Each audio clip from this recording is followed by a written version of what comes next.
Ang kwentong ito ay mula sa isa nating kabaryo. Mapagpalang araw sa iyo, si Ray, at sa lahat ng nakikinig dito sa channel mong Kwentong Baryo. Ako nga pala si Lucas. Gusto ko sanang ibahagi at ikwento ang aming naging karanasan ng aking ama dito sa bayan na hindi rin lingid sa bawat naninirahan ang kwentong tungkol sa mga masasamang espiritu at nilalang na sumasalaki lamang tuwing palubog na ang araw. Dito sa lugar kung saan pinaniniwalaan na lugar daw ng mga aswang. Dito sa bayan ng Capiz na ang aming tirahan noon pa man. Sinasabing ang lugar ng Capiz ay nasa Central Section ng Western Visayas Region at ang kapital nito ay ang Roxas City na pinaka-popular sa lahat. Taong 1978 nang ako ay magkaroon ng muwang. Nasabi sa akin ng aking ama na si Tatay Hener na walang maliligtas kung lahat ay matuduwag. Kahit pa ako'y ganap na binata na, tumanim sa akin ang mga katagang iyon ni Tay hanggang sa ngayon. May lahing antingero ang aming mga ninuno. Nasabi rin sa akin ni Tatay ang tungkol sa bagay na yon. Nung una ay hindi ako naniniwala. Hanggang sa makita ng sarili kong mata ang pangyayaring bumago sa buhay ko at ng aking ama. Taglay niya ang mutya na tinatawag na ngipin ng kalabaw na sinasabing para sa lakas ng katawan o pangkalahatang proteksyon daw laban sa mga masasamang elemento. Nariyan ang mga barang, kulam, palipad hangin at nagbibigay init at lakas ng katawan. At dahil nga may edad na rin ang tatay ko, ay ibinigay niya sa akin ang mutya ng ngipin ng kalabaw.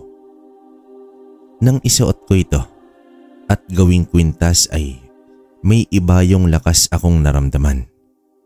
Nung mga oras na yon, ang sabi ni Itay ay ingatan ko iyon kaya naman yon ang aking ginagawa. Magsasaka kaming dalawa dito sa maliit naming bukid. Kaya hanga ang ibang aming mga kabarangay dahil tila daw hindi ako nakakaramdam ng pagod sa tuwing lulusong kami ni Tatay sa bukid. Natatawa na lang ako dahil hindi ko naman maaring ipagsabi ang dahilan ng aking taglay na lakas at tatag sa katawan. Dahil sa may edad na ang aking Itay ay hindi ko na ito pinapasama pa sa bukid. Tanging ako na lang at ang aking kalabaw. Nabili namin ito noong unang beses na umani kami ng medyo malaking halaga. Ito ang katuwang ko ngayon sa bukid.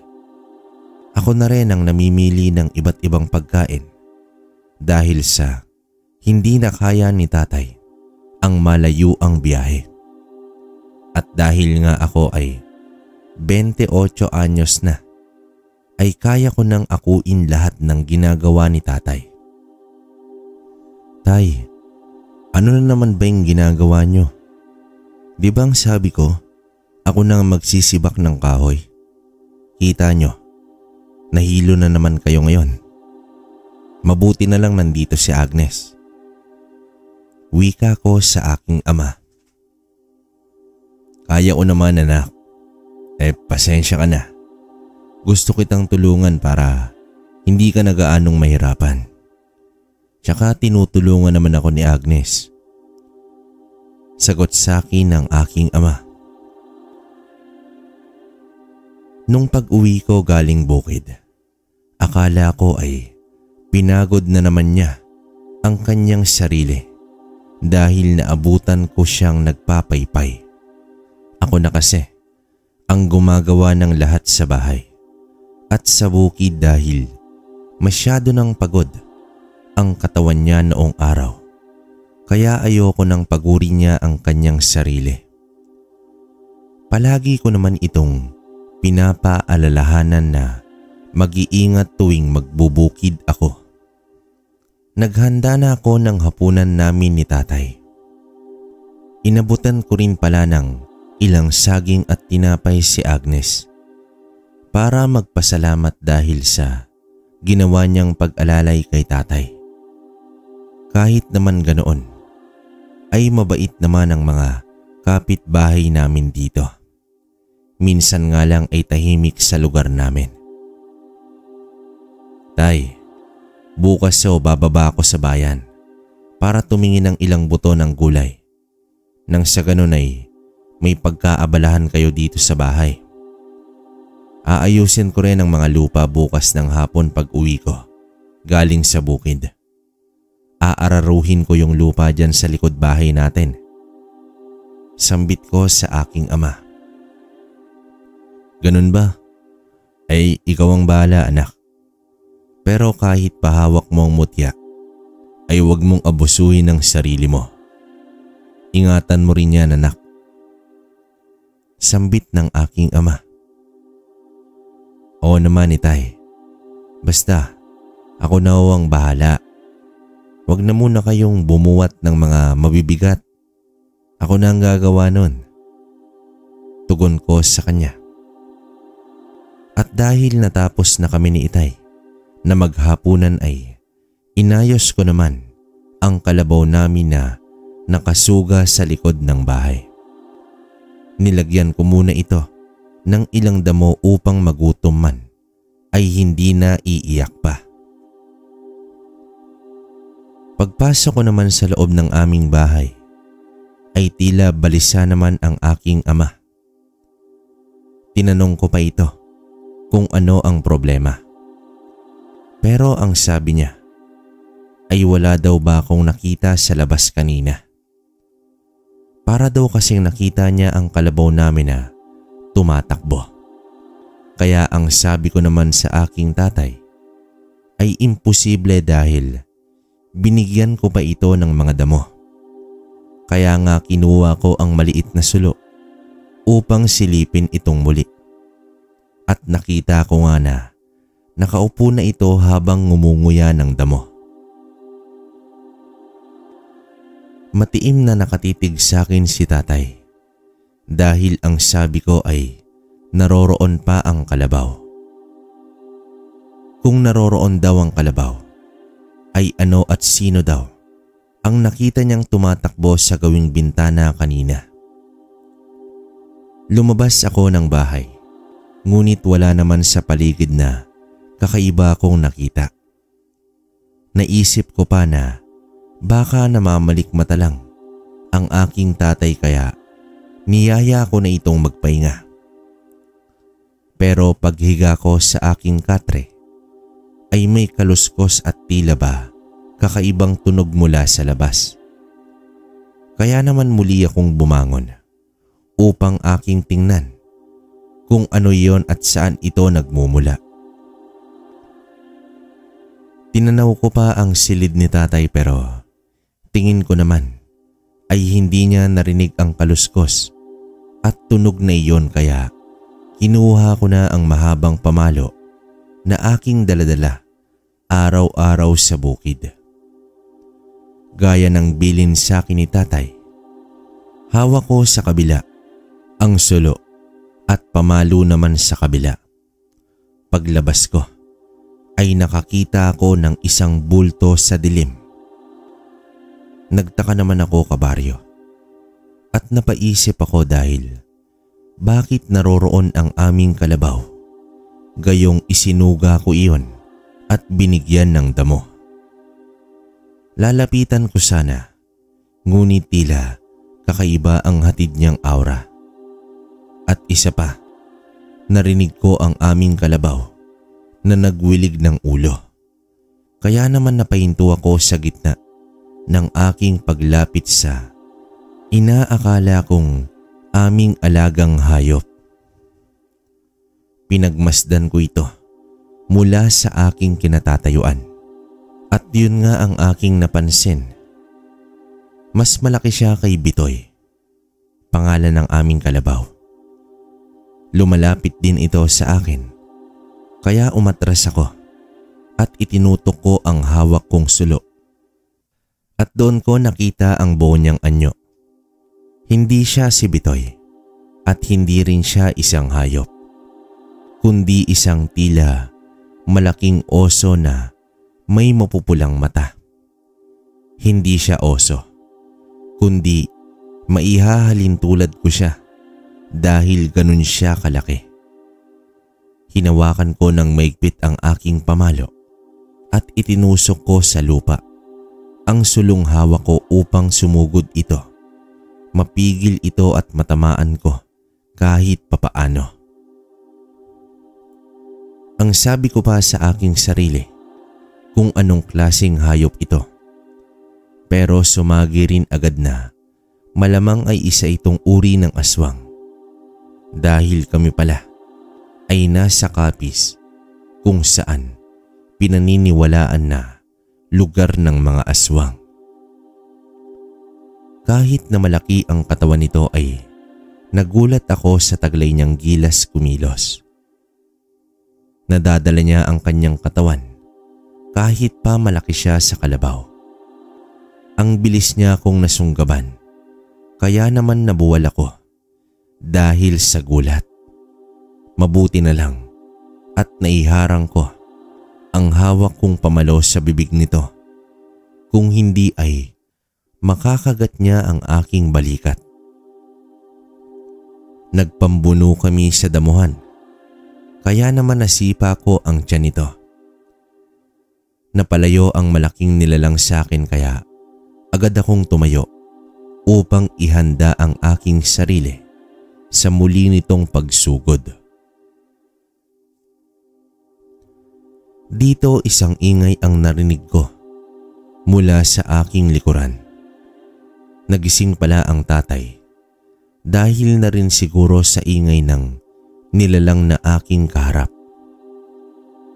May dala ang tatay na isang umuusok na bao at sa palagay ko ay isa itong insenso na pantaboy sa mga masasamang espiritu o mga nilalang. Dito umatras at sa huli nga ay tuluyan ng umalis. Naiwan akong naguguluhan na bigla ang pagsalakay sa akin ng tila isang malaosong anyo na iyon. Tinawag ni tatay ang aking pangalan, kaya naman mabilis akong sumunod sa loob ng aming bahay. At doon, sinabi ni tatay kung ano bang klaseng aswang iyon. Ang sabi ni tatay sa akin, ito raw ay isang uri ng asbo. Nag-aanyong tao daw sa umaga at sa gabi ay tila halimaw na oso. Kumakain din ng atay at puso ng tao at sumisip-sip ito ng dugo.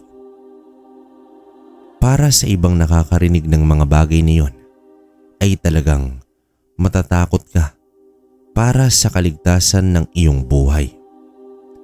Ngunit sa taglay kong mutya, ay tila hindi naman ako takot para sa aking sarili, kundi para sa aking ama.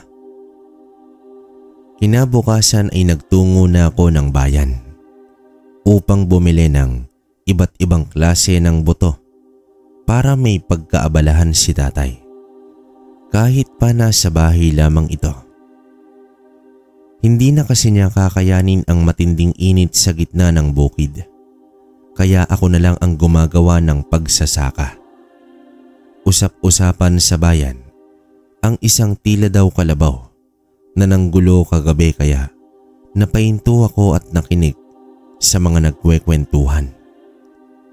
Ang rinig kong payo ng isang matandang lalaki ay manatili na lang daw pagpalubog na ang araw sa loob ng bahay upang makaiwas sa kung ano paman trahedya.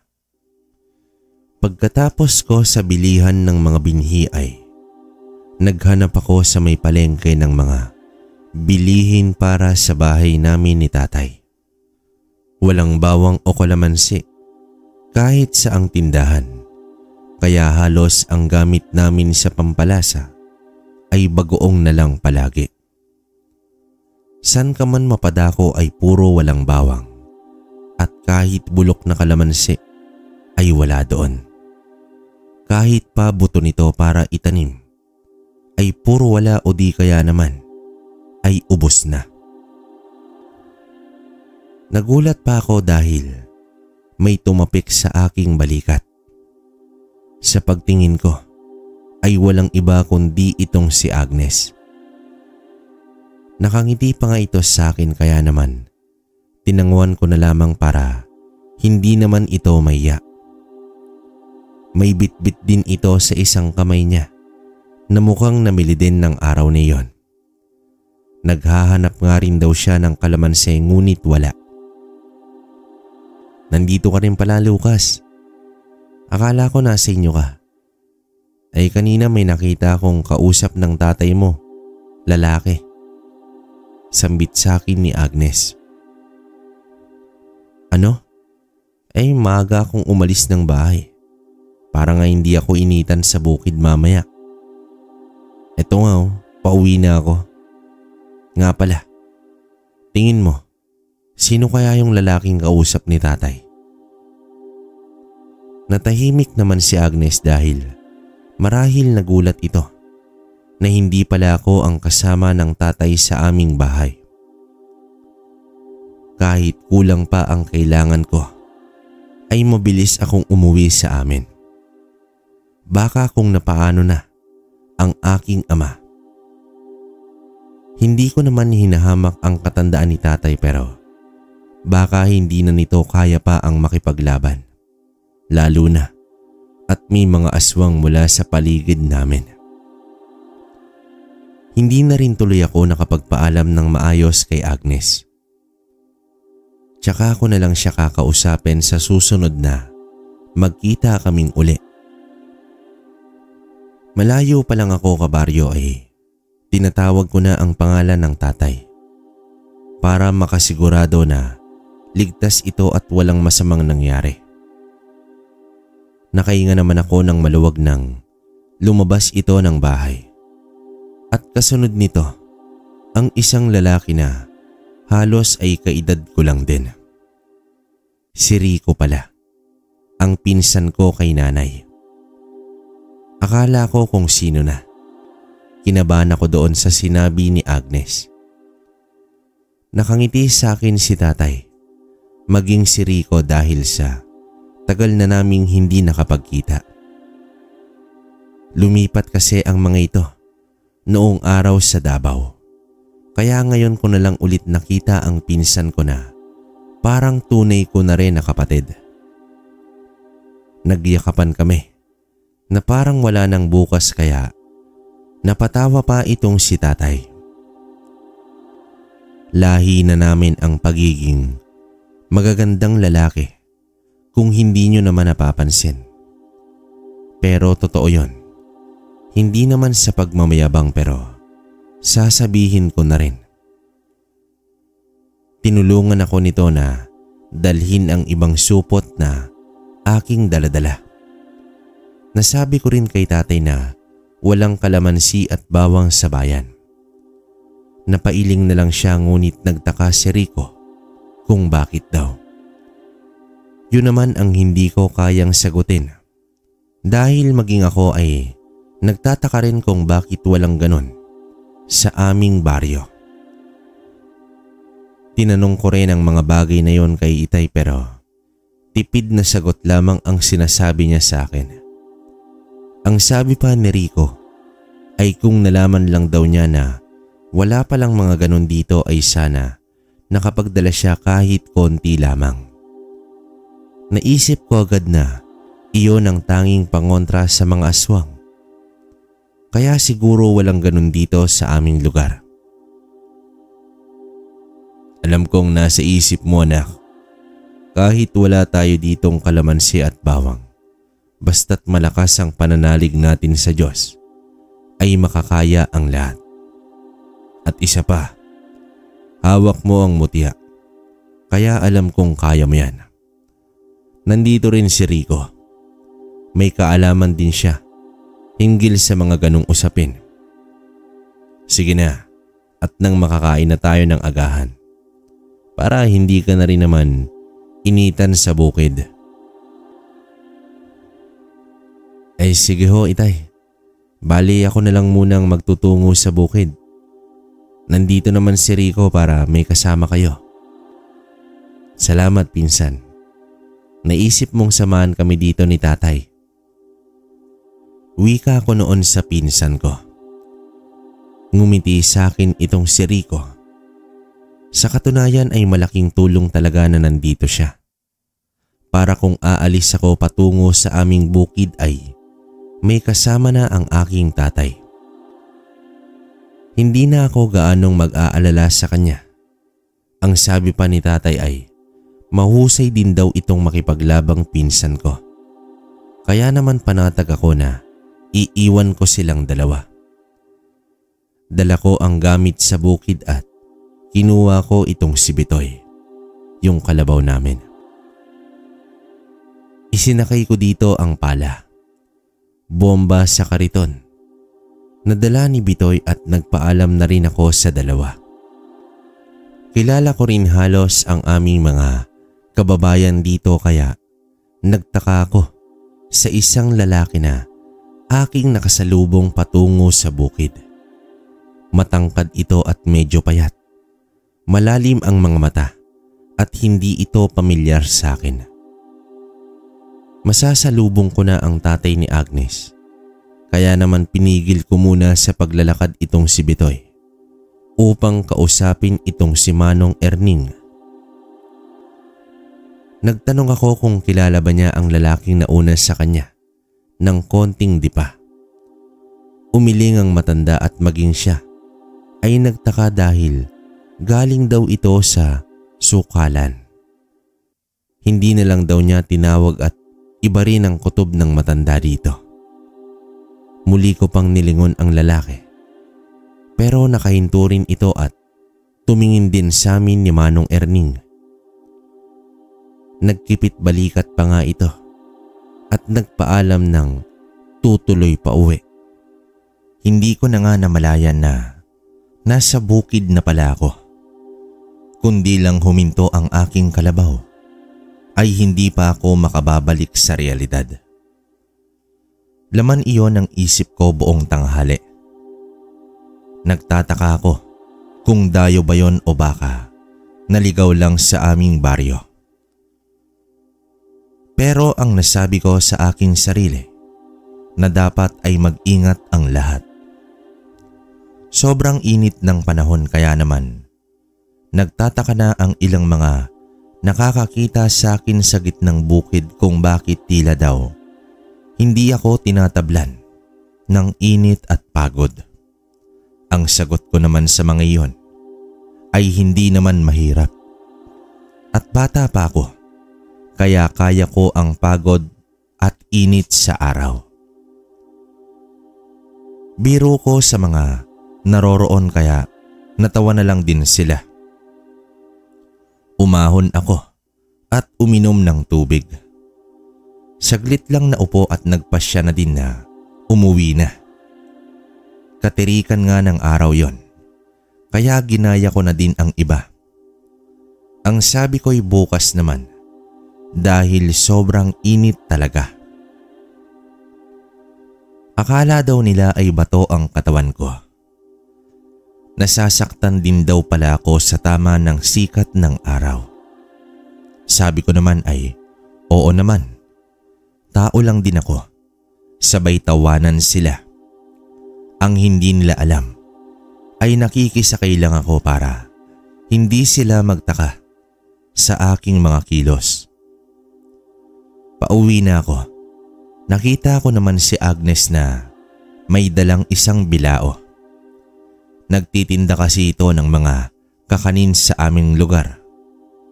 Pinatigil ko si Bitoy at bumaba sa kariton.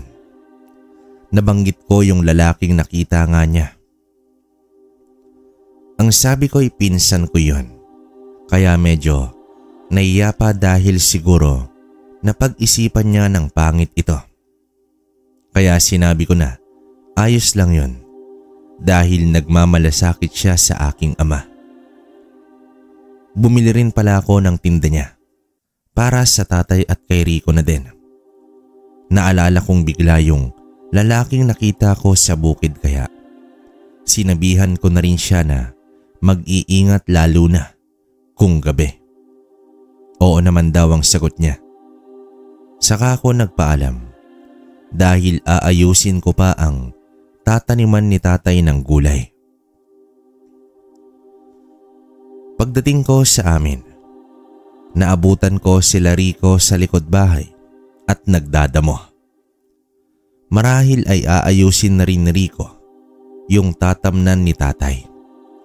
Tinawag ko sila habang nag-uusap at parehong nagdadamo. Inabot ko ang binili kong kakanin kay Agnes.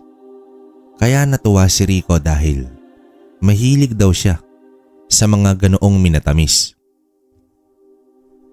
Ang aga mo yata. Kay Agnes mo ba to binili? Panigurado akong masarap na naman. Dahil mahusay ang magluto ang nanay nun. Kay sipag ring bata nun, hindi ba Lucas? Turan sa akin ng aking ama. Sa kanya nga tay, masipag at mabait naman talaga si Agnes. Sagot ko rito. At maganda pa. Pahabol na wika ng aking ama. Sinong maganda, Kahiner? Baka naman pwede ko ring makilala yan at maligawan na rin. Turan dito ng pinsan kong si Rico. Sira, hindi pwede. Mabait si Agnes. Huwag mong pagtripan yun tsaka di ka papansinin nun. Tugon ko sa aking pinsan. Natawa ang tatay sa sinabi ko. Nagkamot naman ang ulo itong si Rico. Balak pa yatang pormahan si Agnes. Siya yung hindi naman nagseseryoso sa isang babae. Idadamay pa itong si Agnes sa mga babae niya. Bigla ko namang naisip na ano nga ba ang pakialam ko doon. Mukha tuloy akong nagselos nung mga oras na iyon. Halos 3 araw na itong si Rico sa aming bahay. Ayos naman dahil masipag din ang pinsan ko na yon, kabaryo. Yun nga lang, abot ang papansin kay Agnes nung minsan na magdala ito ng mais sa aming bahay. Iniwan ko na lang silang dalawa at naghanap ng pwedeng gawing balag ng mga tanim ni tatay na ampalaya at sitaw. Maaga rin yon kaya naisipan kong mangahoy. Nakakahiya rin kay Rico kung sa kanya ko iaasa yung ganong bagay. Isa pa, kabaryo. Bisita namin siya ni tatay. Ayokong isipin niya na kinakatulong namin siya sa aming bahay. Natapos ang buong araw namin ng labis ang pagod. Dahil nagtanim din kami ng gulay. Hapuna itong si tatay at maging si Rico ay ganon din. Kaya naman, kabaryo, maaga itong nakatulog na dalawa. Masikip din sa kwarto. Kaya naman nagpresenta si Rico na sa sala na lang siya matutulog, total. Medyo may kalakihan iyon kumpara sa kwarto namin. Tahimik na ang paligid at may kalakasan ang simoy ng hangin. Kaya masarap at magaan ang pakiramdam ko. Pero isang malakas na kalabog ang gumulat sa amin nila tatay. Kaya naman napabalikwas ako ng bangon. At dito kinuha ko ang damit ko na nakasabit sa dingding. Paglabas ko ng kwarto, gising na rin itong si tatay at si Rico. Nagtatanong ang mga mata niyang nakatingin sa akin. Kaya naman ang ginawa ko ay sumilip ako sa maliit na siwang sa bintana namin na gawa sa pawid. Kitang-kita ko doon ang isang malakalabaw ang laki. Kaya naman napabalik ang tingin ko kay tatay. Alam niya na ang ibig sabihin ng tingin kong iyon. Madali siyang bumalik sa kanyang silid at paglabas niya ay may hawak na siyang isang malaking pamalo na kagaya ng ibinigay niya sa akin. Binigyan din niya si Rico ng panlaban. Naguguluhan man ang pinsan ko, pero sumama rin siyang lumabas. Inaninag namin ang paligid at nakita ko agad ang nakita ko kanina sa may siwang ng bintana. Bumalik siya, Itay. Anong kailangan ito sa atin? At bakit niya tayo ginugulo? Tanong ko sa aking ama. Isa lang ang dahilan, anak. Naaamoy nila ang hawak mong mutya. Tugon nito sa akin. Naitago niyo pala ang mutya niyo, Kahiner. Sambit dito ng pinsan ko. Tumangulang si tatay at ibinaling ang tingin sa halimaw na may lahi palang aswang. Iba ang anyo nito kesa sa naunang sumugod noong nakaraang gabi. Marahil ay hindi lang ito nag-iisa dahil mas maliit ito kumpara sa nauna. Asbo ito na nakasagupa ko noong nakaraan. Umangil ito ng nakakabingi kaya nagtakip kami ng tenga. At yun ang nakitang pagkakataon ng asbo para sugurin kami, kabaryo. Tiniis ko yung sakit at ibinuhos ko ang buong lakas ko para hambalusin ito sa kanyang katawan. Nang magawa ko yun, napasigaw ito dahil hindi niya siguro inasahan na matatamaan ko siya ng hawak kong pamalo. Tiniis ko yung sakit ng angil niya dahil sumugod siya sa aming tatlo. Iika-ika itong tumayo at hindi makatakbo dahil nasaktan ko siya at napuruhan. Nakita kong pumulot ng malaking bato itong si Rico at walang pasubali niyang ibinato sa isang asbo. Sapul ito sa parte ng ulo, kaya naman nabasag ang bato na kanyang ibinato. Nahati ito sa dalawa dahil sa tigas ng ulo ng aswang na uri ng asbo. Maging ako ay nagulat dahil doon pero wala kaming magagawa kundi tapusin ang laban. Kahit na hindi naman namin alam kung bakit kami ang punteriya ng aswang na iyon.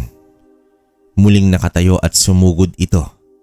Kaya naman pinatras ko sina tatay at Rico. Pinatamaan ko ang mata nito nang sa ganun ay hindi ito makaaninag ng maayos. Naiba ang direksyon ng takbo nito. Kaya naman nakakuha ako ng pagkakataon upang tuluyan na itong patayin dahil baka ako pa ang maunahan nito.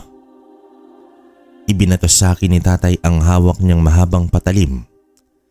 Sinugod ko ito kahit pa doble ang laki sa akin ng aswang. Nilakasan ko ang aking loob para sa aming tatlo nila tatay. Tumalon ako at sakto ang bagsak ko sa batok nito. Sabay kong itinarak ang dala kong patalim na 2 dangkal ang haba.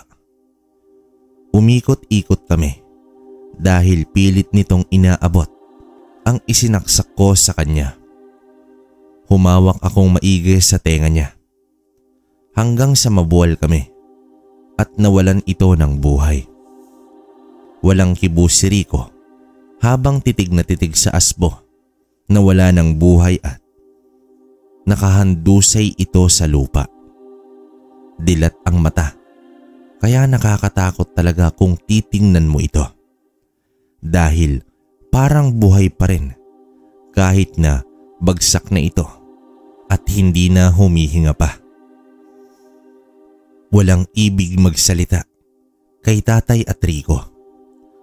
Pareho silang nakatingin sa patay na asbo at pagkatapos ay sa akin naman nila ibinaling ang kanilang tingin.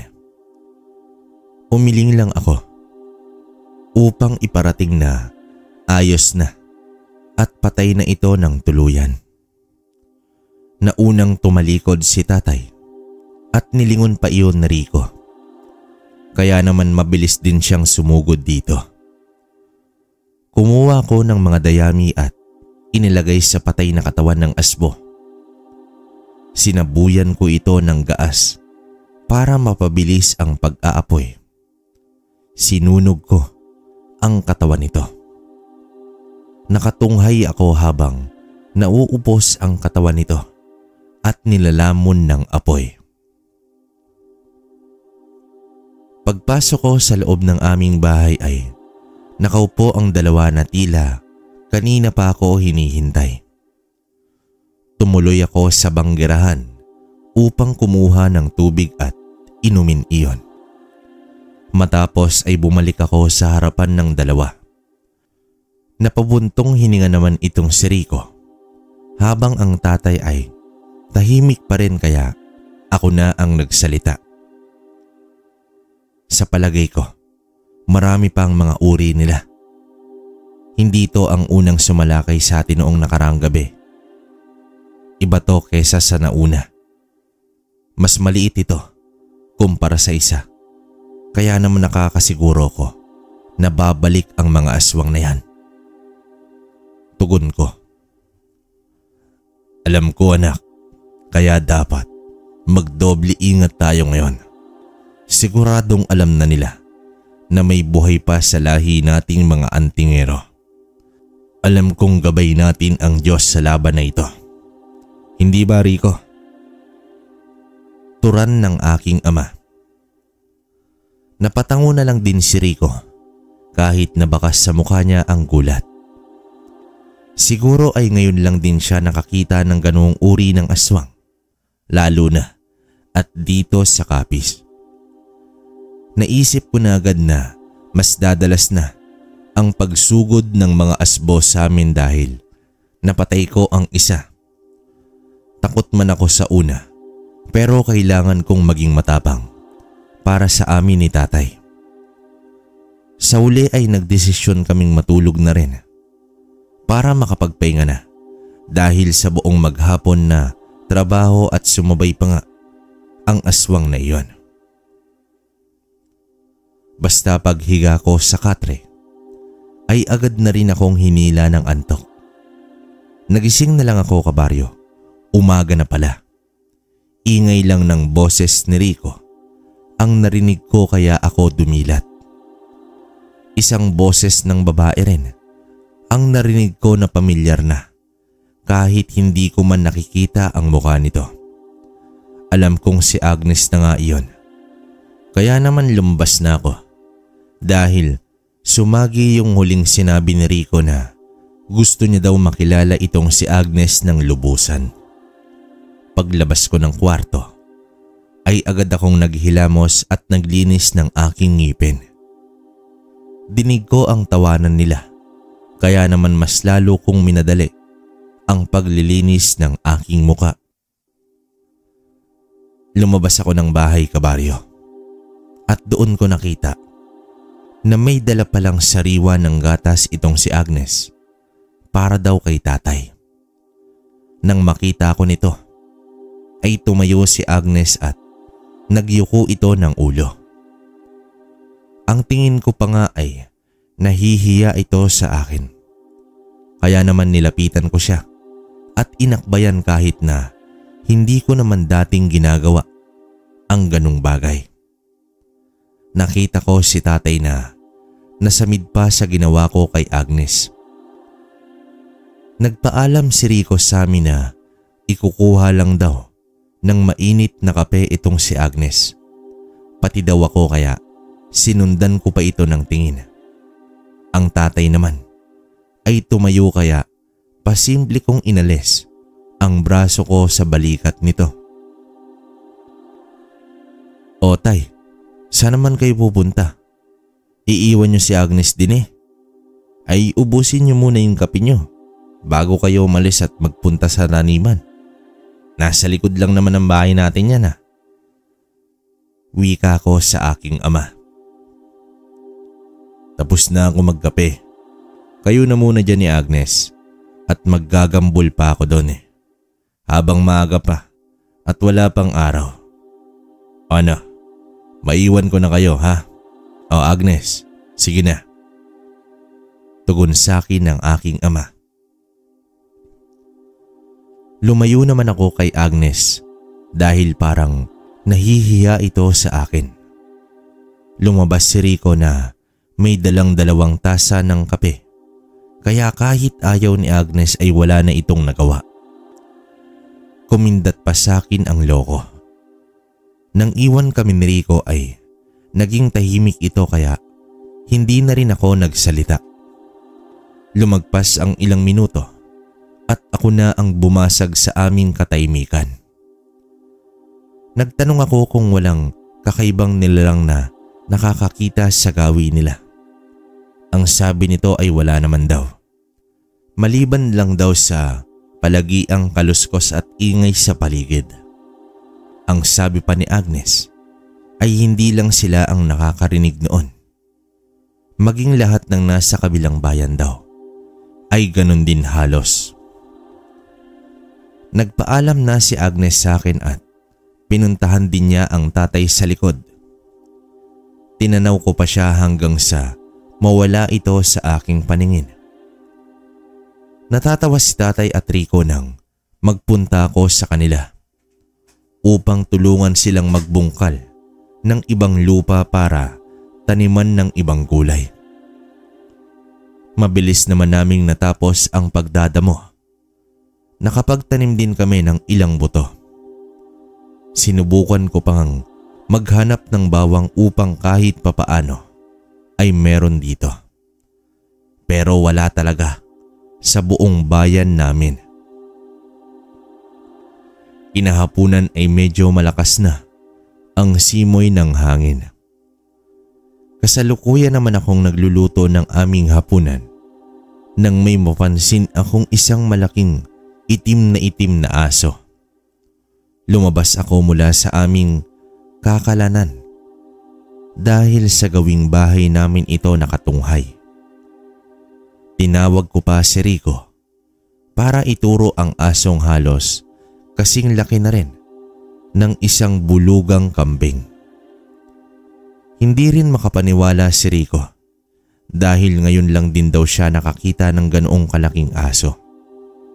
Umalis siya sa tabi ko at pagbalik ni Rico ay may dala itong isang karet, isang patalim na iniabot sa akin ng pinsan ko at mas nilapitan ko pa nga ang malaking aso.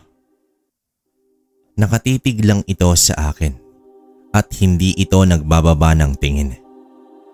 Ngunit nang mas malapit na ako ay tsaka ito kumilos at tangkang susugurin ako, pero hinanda ko ang aking sarili kung ano man ang susunod na gagawin nito.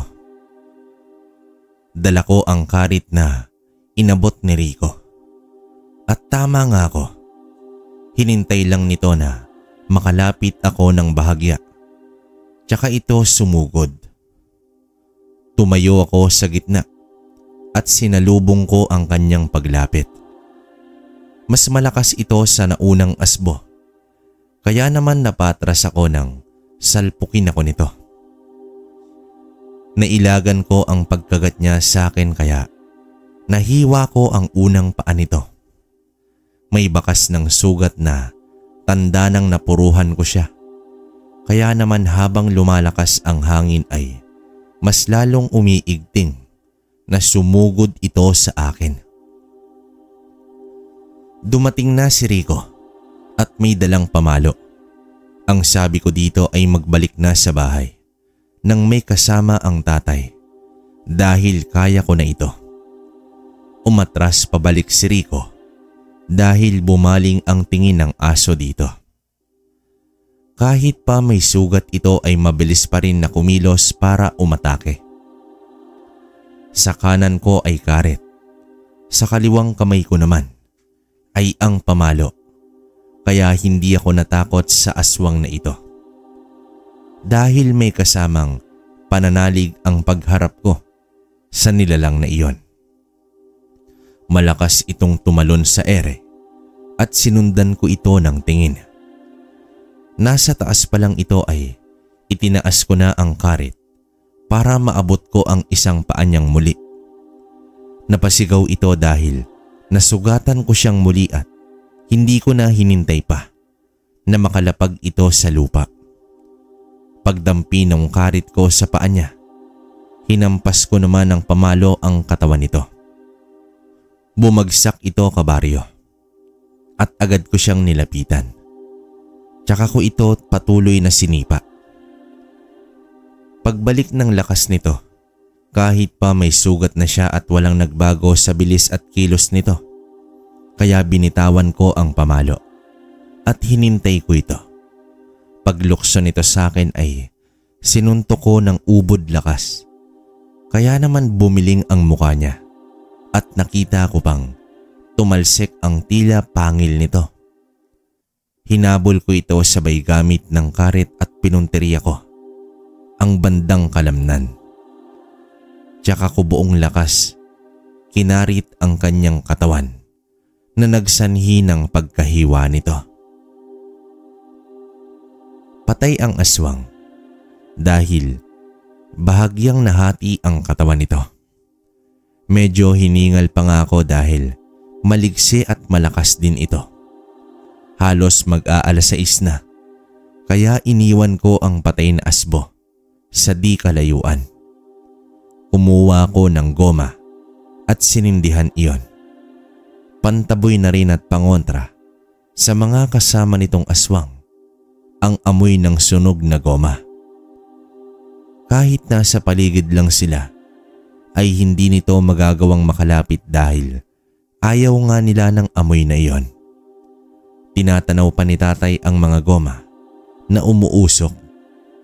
Tinapik niya ako sa balikat dahil napatay kong muli ang isa pang asbo na pilit umatake sa akin. Hindi ako agad dinalaw ng antok ng mga oras na yon, Sir Ray, dahil nakikiramdam pa ako sa aming paligid. Medyo paubos na rin kasi ang goma. Pero nakahiga na ako at pinapakinggan ang bawat kaluskos at huni ng ilang kuliglig sa dilim. Mula kasi nang may napabalitang aswang, ay wala ka na din may kitang tao sa labas ng bahay, na bagay na mas mabuti sa aming lahat. Isang umaga ay dinig ko ang sigaw ni Agnes. Napatayo ako dahil sa talas ng aking pandinig. Pagsilip ko sa bintana, hinihingal pa ito. Dito nagsuot muna ako ng damit at nagpunta sa banggerahan upang maglinis ng ngipin ko. Tsaka ako nakisali sa pinag-uusapan nilang tatlo. Nagulat naman ako noon, kabaryo, dahil dinig ko ang sinabi nito na may natagpuan daw na bangkay at ubos ang mga laman loob nito. Nanginginig pa ang buong katawan ni Agnes dahil nakita niya daw mismo ang biktima. Isang lalaki na tingin daw niya ay kasing edad lang ni Rico. Dilat pa nga daw ang mga mata, kaya naman sumagi sa isipan ko na hindi tao ang gagawa noon, kundi mga uri ng aswang. Saan daw natagpuan ang bangkay? Pagtatanong ko dito. Nasa masukal sa gawing kabukiran. Nakita ng isang nagsasakate. Akala niya kung bakit daw may paa. At yun nga, bangkay na pala at katawan ng tao. Tapos, dinala nga sa bayan. Kaya nakita ko patuloy. Sambit ni Agnes sa akin. Pinaupo ko muna itong si Agnes dahil parang namumutla ito. Siguro ay dahil na rin sa nakita nito ang mismong bangkay kaya nagulat siya. Sa paglipas ng araw ay naging sunod-sunod ang mga natatagpuang bangkay na wala ng mga laman loob. Nabahala pa ang lahat ng mga naninirahan sa amin. Kaya tuwing sasapit na ang 5:00 ng hapon ay kalimitan na sarado na ang mga bahay ng lahat. Kaya ang payo ko din kay Agnes, kabaryo, na wag din lalabas kung maaari para ligtas din sila ng kanyang mga magulang. Ako man ay pinapaalalahanan ni tatay. Kaya naman maaga pa lang ay nasa bukid na ako. Malapit na din kaming umani ng palay kaya naman madalas kong bisitahin ang aming tanim. Marami din naman ang naabutan ko doon. Kaya kung magsiahon sila ay ganun din ako. Kahit pa taglay ko ang mutya ng aking ama ay nag-iingat pa rin ako. Dahil hindi naman sa lahat ng pagkakataon ay nasayo ang swerte. Gaya na lamang ng ako ay mahuli at medyo naabutan ng dilim sa gitnang bukid. Ang pakiramdam ko'y may kasama ako at hindi ako nag-iisa. Ang tingin ko ay may mga mata na nakamasid sa akin kada kilos ko. Ipapaani na namin sana bukas ang aming palay. Pero sa hindi inaasahang pangyayari, bigla akong inatake ng isang aswang. Wala akong dala noon, kabaryo, na kahit anong armas. Tanging ilaw lang at maliit na lingkaw ang aking tangan. Sinugod ako nito at dinamba sa katawan.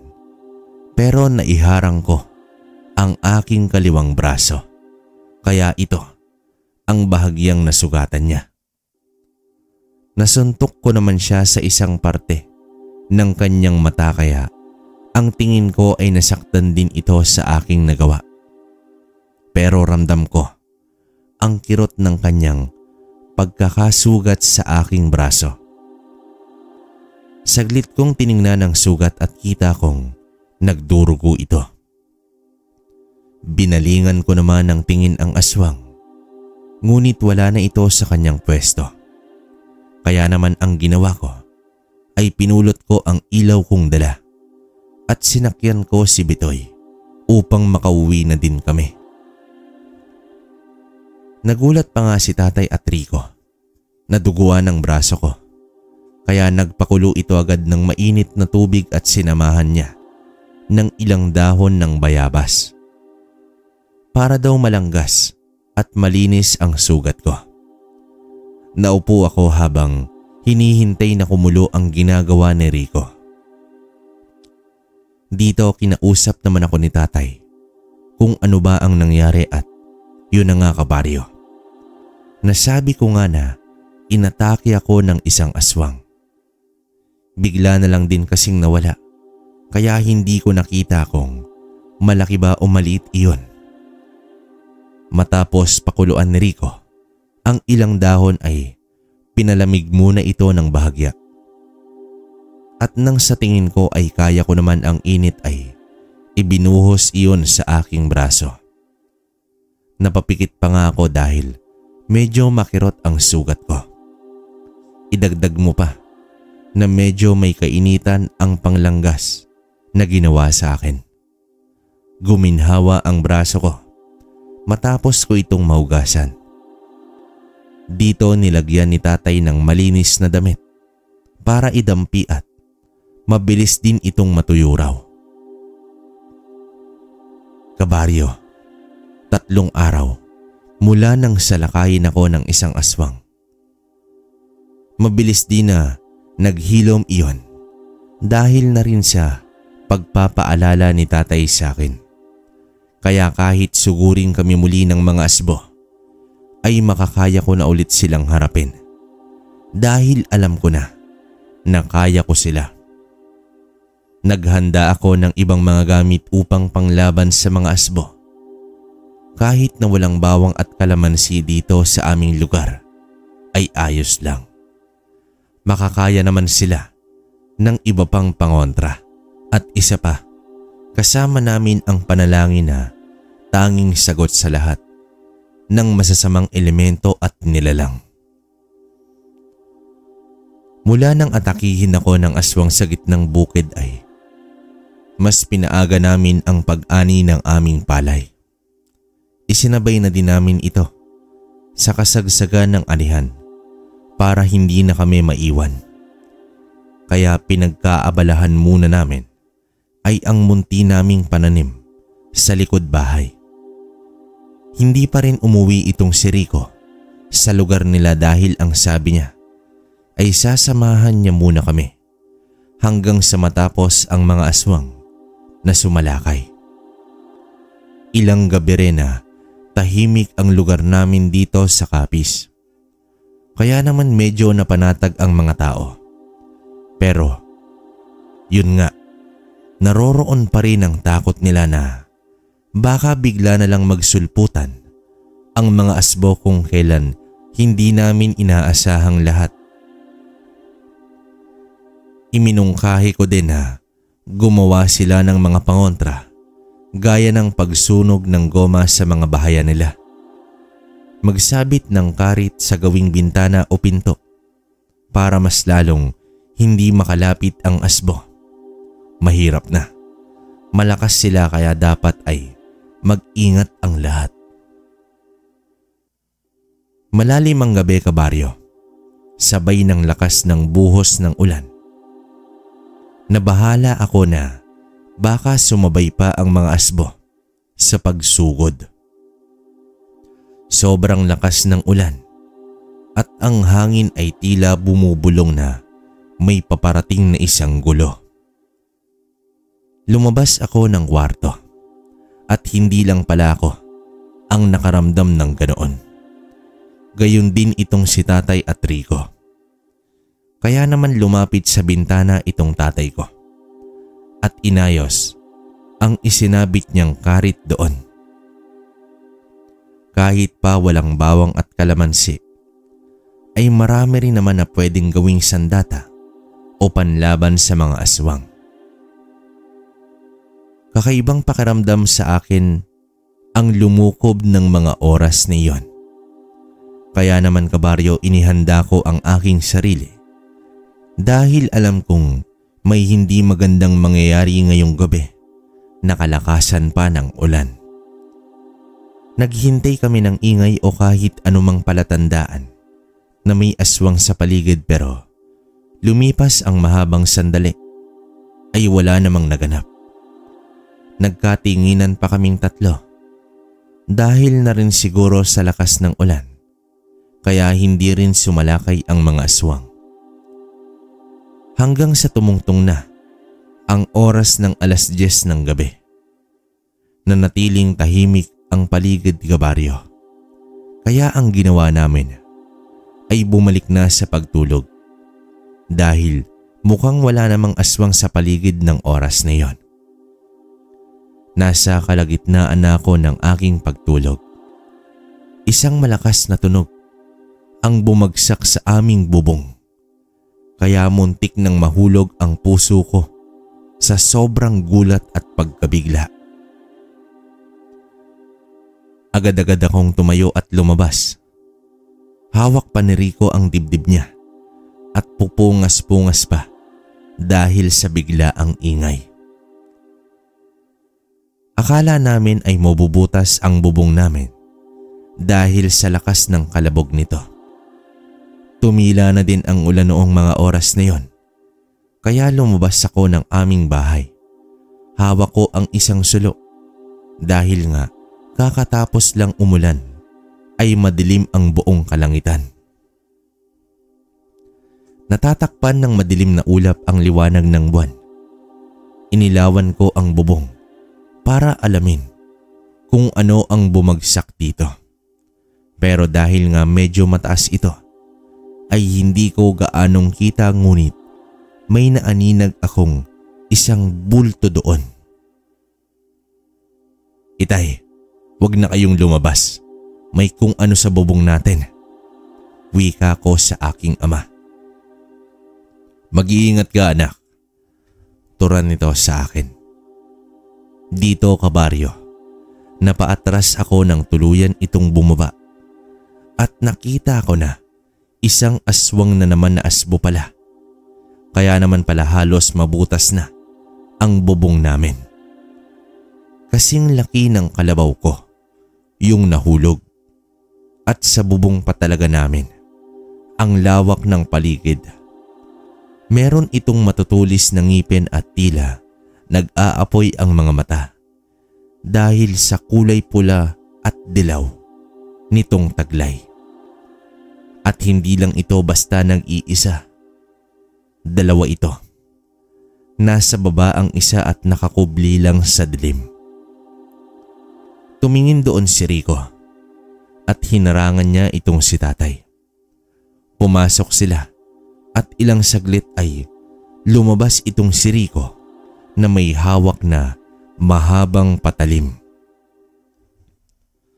Alam kong sanay din siya sa pakikipaglaban dahil hindi rin lingid sa kaalaman nila ang aswang na ganito. Umangil ang dalawang asbo, kaya naman napatingin ako sa harapan ko. Isang malaking asbo na tila ba mas malakas sa lahat ang umatake sa amin. Ang isa naman ay dahan-dahan na lumalapit din sa akin habang si Rico naman ay tumakbo para sumaklolo. Ayos lang daw si tatay dahil hindi naman daw iyon mapapasok agad-agad. Magkasama kami ni Rico at alam naming dalawa na kami ang magtatagumpay sa labang ito. Naunang sumugod ang isang may kaliitan na asbo habang nakamasid lang ang malaking asbo at parang naghihintay lang ito kung sino ang madedehado sa laban. Hawak ni Rico ang mahabang patalim at ako ay isang karet. Dala ko din ang pamalo na yari sa matibay na puno. Ang nara, kaya naman imposible na maputol ito ng isang asbo. Pinagtulungan namin ni Rico na kalabanin ang naunang umatake sa amin at walang kahirap-hirap na natalo ito. Gumawa ng kakaibang tunog ang malaking asbo. Parang mas lumalaki pa ito habang naglalabas ng ingay sa kanyang bibig na tila nagpapalit pa ng ibang anyo. Sinabihan ko si Rico na ihanda ang kanyang sarili at handa na daw siya kung ano ang pwedeng mangyari sa amin ngayong gabi. Mabilis itong sumugod ng hindi naman napansin ni Rico. Sa isang iglap ay nasa harapan ko na ito. Kaya naman nanlaki ang mga mata ko dahil mabilis niya akong tinabig. Kaya sumadsad ako sa putik patungo sa gilid ng aming bahay. Nakita ko si Rico na hawak nito sa leeg at sinasakal ng tila walang kahirap-hirap. Tumayo ako at sinugod sila pero isang sipa ang natamo ko dito. Kaya naman napabuga ako ng hangin at segundo pa lang bago ako nakahuma. Nakita ko sa mukha ni Rico na nahihirapan na itong huminga. Kaya naman dinampot ko ang pamalo na bigay ni tatay at hinambalos ko ito sa likod.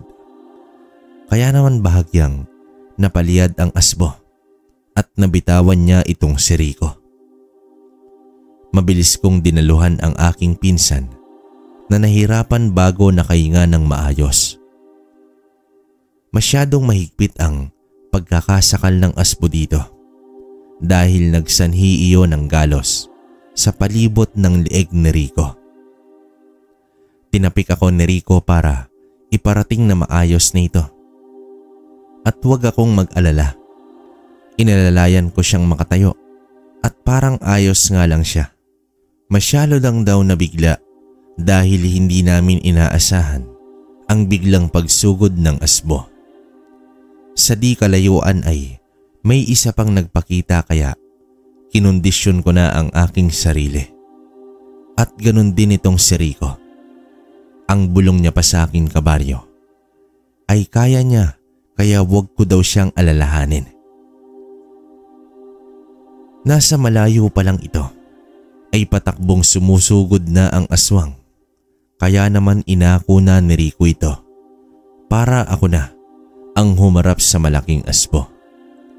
Nagtataka ako sa kaharap kong asbo dahil tila nakangisi pa ito na parang nanunuya pa sa nangyayari.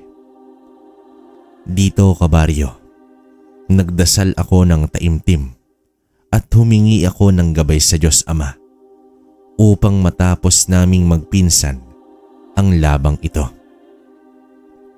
Sumugod ang isang asbo papunta kay Rico at nakita ko kung papaano makipaglaban ang pinsan ko sa isang uri ng aswang.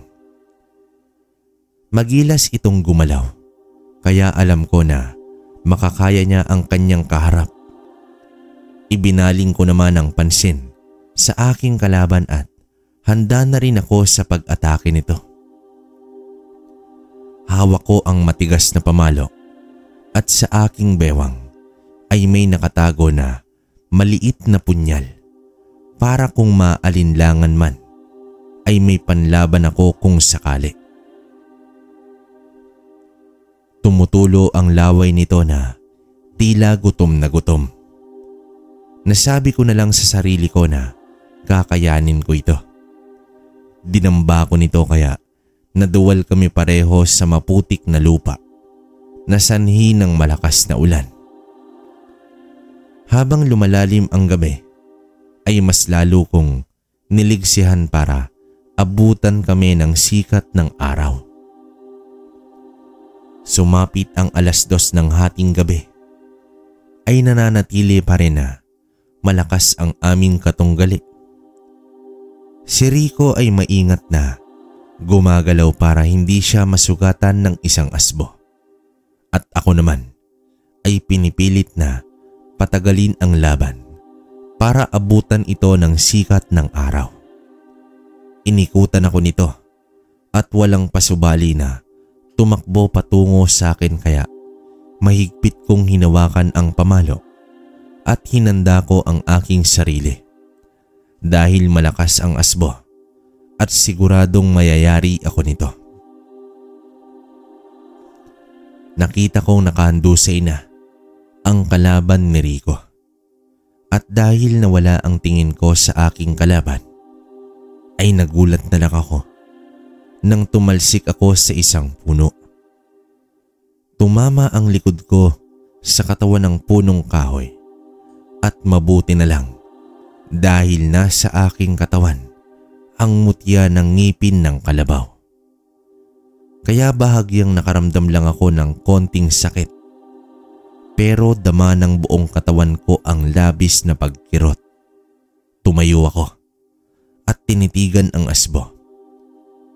Nagulat pa ako nang magsalita at kausapin ako ng gaya nitong uri ng asbo. Malakas ka nga. Tama nga ang huling sinabi sa akin ng alagad ko. Pero mas malakas ako kesa sayo. Nalupig ko nga ang ilang mga kagaya niyong antingero na may hawak na mutya. Ikaw pa kaya? Wika nito sa akin. Hindi na ako nakasagot, kabaryo. Tumigil siya sa pagtawa dahil hindi siguro niya inaasahan na hindi ko sasagutin ang sinabi niya. At isa pa, alam niyang hindi ako magpapatalo sa gaya niyang isang uri ng asbo. Kung ang iba naming mga kaanib o kalahi ay napaslang niya, pues ibahin niya ako dahil ako ang tatapos ng kasamaan nila dito sa aming baryo. Dahil naniniwala naman ako na tao at mga hayop lamang ang may karapatan sa mundo. Hindi kagaya nila na pumapatay ng walang kalaban-laban. Nainis yata sa akin ang asbo dahil hindi ko ito sinagot. Kaya nga maya-maya ay muli itong sumugod sa akin. Nakuha ko agad ang pamalo na aking nabitawan nang sumadsad ako dito sa puno. Pagkuha ko ay mabilis kong pinalo ang ulo niya. Kaya naman napatras ito at isang sipa pang muli sa tagiliran nito. Dito ay nakita ko ng pagkakataon para mas patamaan ito sa kanyang katawan. Hinampas ko ang ulo nito kaya sandaling napaiga ito at natigilan. Nilapitan ko si Rico para kamustahin kung maayos lang ba siya o wala siyang sugat. Tumango naman ito at maayos nga. Wala nang buhay ang nakaharap niyang asbo. Unti-unti na rin nagliliwanag dahil papasikat na ang araw. Masyado na palang tumagal ang laban at hindi ko namalaya na 3:00 na ng madaling araw. Pero hindi pa tapos dahil alam kong buhay pa ang isa. Dito nakita kong nahihirapan na itong tumayo pero parang walang nangyari dahil ang bilis pa rin itong tumakbo sa gawi naming dalawa ni Rico. Dito kabaryo, pinaalis ko na itong pinsan ko upang tingnan at silipin si tatay. Kaya naman naiwan akong nakabang sa asbo na ngayon ay patungo na sa aking direksyon. Matapos itong lumundag ay napatingin ako sa ere. Parang sandaling huminto ang oras dahil kitang-kita ko kung paano ito kumilos sa ere. Dito ko kinuha ang maliit na punyal na nakasuksok sa aking bewang at ito ang gagamitin ko para tapusin na ang lahat. Dinamba ko nito sa dibdib kabaryo at saktong hawak ko na ang punyal. Sabay baon sa dibdib niya. Kaya naman napayaw ito at siya na ang kusang lumayo sa akin. Tumutulo ang dugo nito sa dibdib dahil sa lalim ng saksak na natamo nito mula sa akin. Wala na akong sinayang na oras kaya naman nilapitan ko ito at sinaksak kong muli ito sa batok. Dito ko isinagad upang tumagos sa kanyang leeg. Sumulandit ang dugo niya at umikot-ikot na wari, naghahanap ng makakapitan. Narinig ko ang boses ni tatay kasama ni Rico na may hawak itong gaas at isang posporo. Lumapit siya sa naghihingalong asbo at isinaboy sa buong katawan nito ang gaas na kasama ang abo. Tsaka ito nagkiskis ng 3 palito ng posporo. Dito inihagis ni tatay ang posporo sa aswang na iyon. Mas lalo itong sumigaw dahil sa biglaang pagkakatupok ng apoy sa buong katawan. At ilang sandali pa, lumabas na rin ang sikat ng araw. Nilingon ko naman ang isa at nag-iba ang anyo nito. Mula sa pagiging aso ay bumalik ito sa anyong tao. Namukaan ko pa ito kabaryo dahil ito ang lalaking nakasalubong ko 1 linggo na ang nakakaraan. Tama nga ako dahil hindi ito pamilyar. Isa nga itong aswang na nagkatawang tao sa umaga. Sa maniwala man kayo o sa hindi kabaryo, tuluyan ang nasunog ang asbo at pati ito ay sinunog na rin ni tatay. Para daw mas makasiguro, pareho kaming puno ng putik at noon ko lang naramdaman ang sakit ng aking katawan. Nagulat pa ako dahil inakbayan ako ni Rico. Ganon din itong si tatay. Ang husay niyong dalawa. Binabati ko kayo dahil hindi nyo hinayaan na mapahamak ang bawat isa sa inyo. Turan ng aking ama. Kami pa ba, tay? Pero magaling din naman si Rico. Kita nyo, parang walang nangyari. Tugon ko sa aking ama. Tatawa-tawa na lang itong si Rico, kabaryo. Dahil sa sinabi ko. Sabay-sabay kaming pumasok sa bahay at ako'y diretso nang naligo. Kasabay ng panibagong sikat ng araw ay ang bagong buhay dito sa aming baryo. Dahil sa walang bawang at kalamansi, sa lugar ay hindi ako sumuko. Hanggang makahanap ako ng buto nito at dali-dali kong itinanim.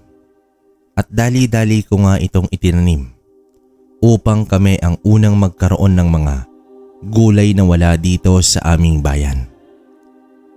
Bumalik din ang sigla at nawala din ang takot ng lahat kada dilim na babalot sa aming baryo.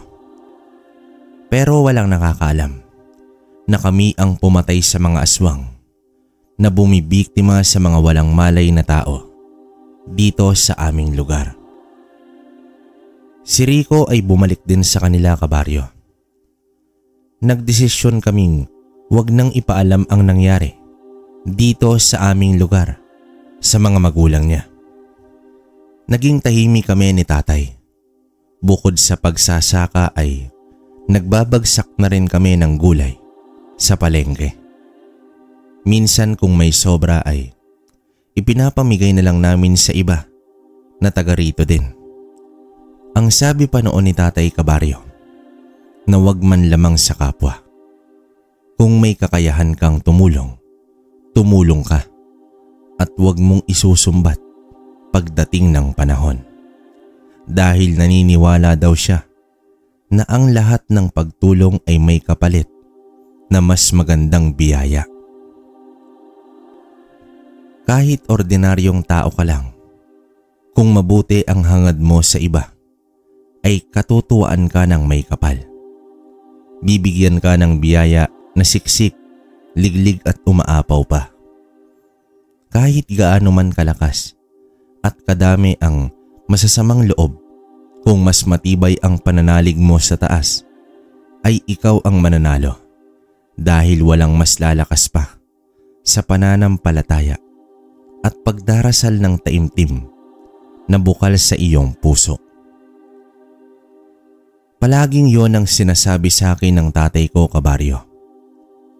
Kaya naman sana ay nakapulutan nyo ng aral ang aking kwento na naranasan dito rin mismo sa lugar kung saan ako nagkaisip. Maraming salamat po sa pakikinig at pagbabasa ng aking pinadalang liham sa inyo. Muli po, nagmamahal, Lucas. Mga kabaryo, hanggang dito na lang ang kwento ng ating solid kabaryo na si Lucas. Naway merong kayong napulot na aral at may natutunan kayo sa liham na inilahad natin ngayon. Maraming salamat sa inyong lahat.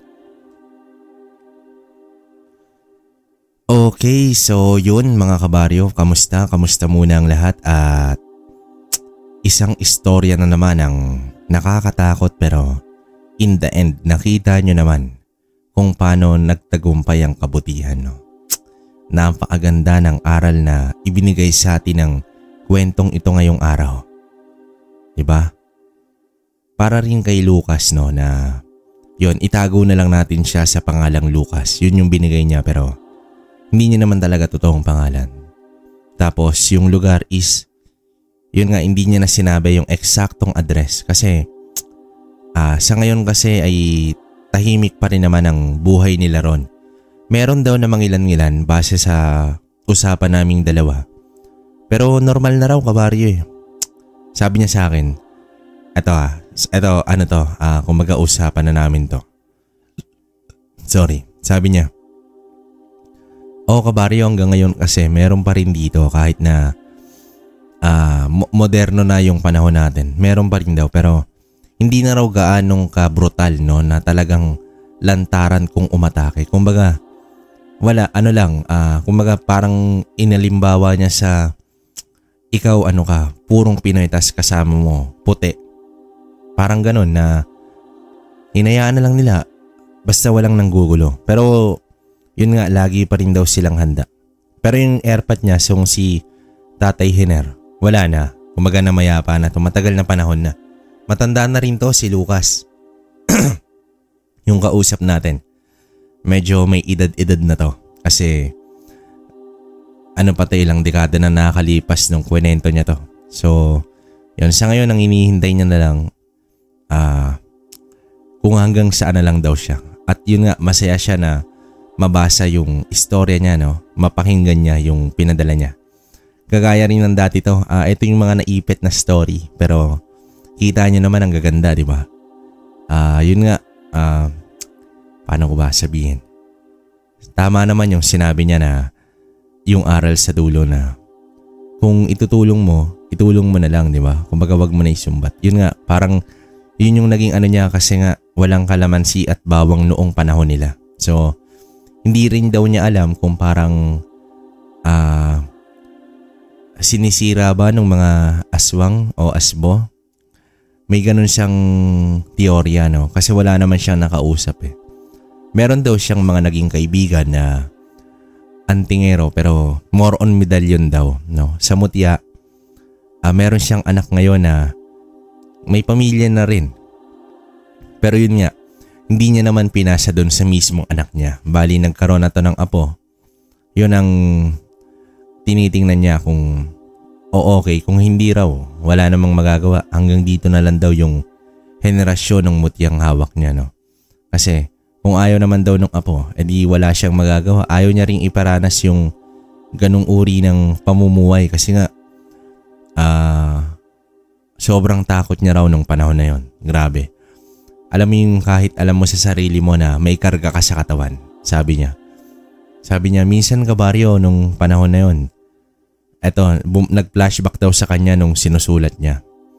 Actually, hindi naman daw siya talaga. Bali, nagpatulong lang siya sa isa niyang apo na isulat to. Kasi hindi naman siya masyadong maalam sa